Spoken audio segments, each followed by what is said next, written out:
Alors donc, bien aimé, aujourd'hui, vraiment, malheureusement, beaucoup de personnes ont sali leurs vêtements par beaucoup de choses qui n'honorent pas le très saint nom de notre Dieu, le très saint nom de l'Éternel Dieu. Alors, le Seigneur nous donne, il nous met en garde. Il dit que, qu'en tout temps, tes vêtements soient purs, soient blancs, et que l'huile ne manque point sur ta tête. Vous savez, au dernier moment, le Seigneur va nous demander, est-ce que tu as gardé ton vêtement blanc? Est-ce que tu as gardé ton vêtement blanc? Parce que beaucoup de personnes ont sali leurs vêtements à travers le péché.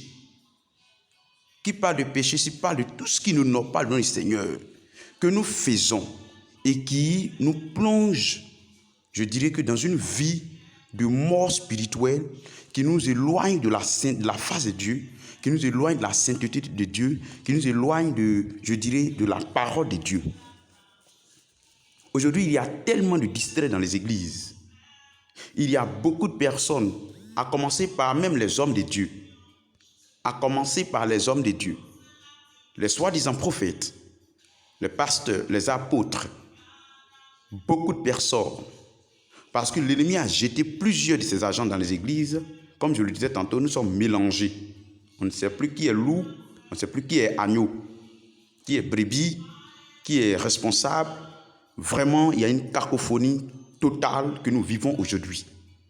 Et c'est un cinéma.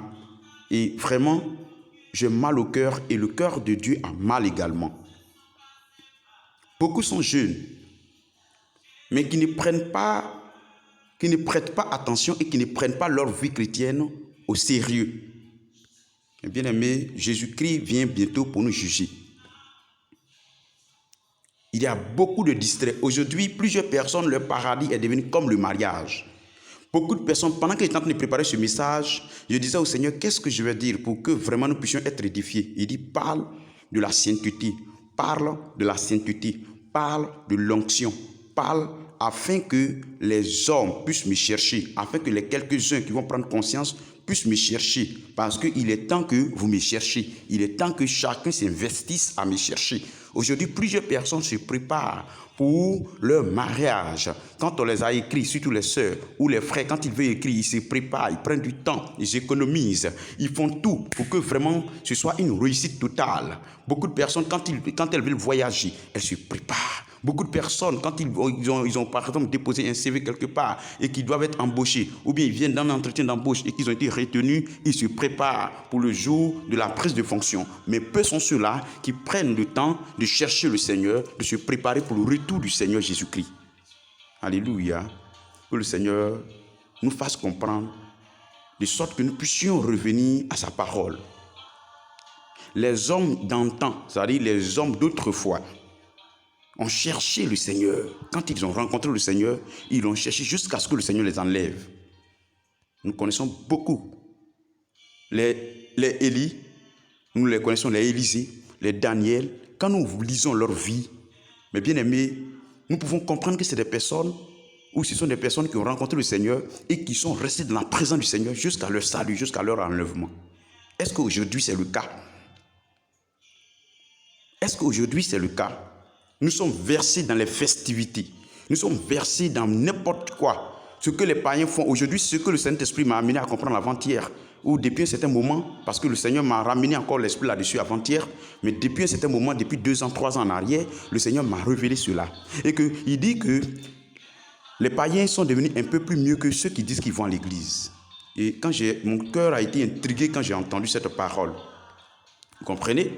Pourquoi? Et j'ai posé la question, le Saint-Esprit me disait que, c'est-à-dire, il y a certaines pratiques, quand les païens finissent de faire, c'est-à-dire, il y a certaines, je veux dire, certains systèmes ou certaines vies dans lesquelles les païens finissent de se noyer, de jouer avec, et quand ils laissent, c'est-à-dire, c'est au tour des chrétiens maintenant de prendre ça et d'emballer ça à leur cou.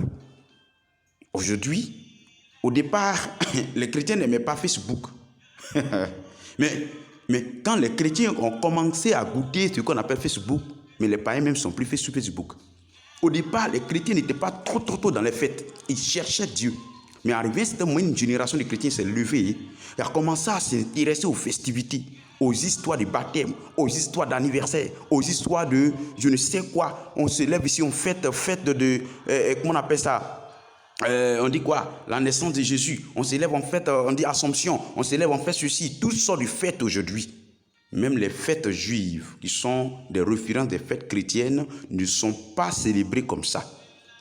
Mes bien-aimés frères et sœurs, revenons à la parole et revenons à notre Dieu en nettoyant nos habits, en nettoyant nos cœurs, en nettoyant nos âmes, en nettoyant nos vies, afin que cette vie-là puisse vraiment être parfaite à la gloire de notre Dieu, à la gloire du propriétaire réel. Parce que le propriétaire de ta vie-là, c'est Dieu, ce n'est pas toi. Hier, j'étais en train d'enseigner quelqu'un là-dessus pour dire que la vie, en réalité, nous a été prêtée. Le souffle que nous avons nous a été prêté. Le souffle ne t'appartient pas, mais le souffle de vie que tu as t'a été prêté. C'est Dieu. C'est pourquoi la Bible dit que le Seigneur va enlever en nous le souffle.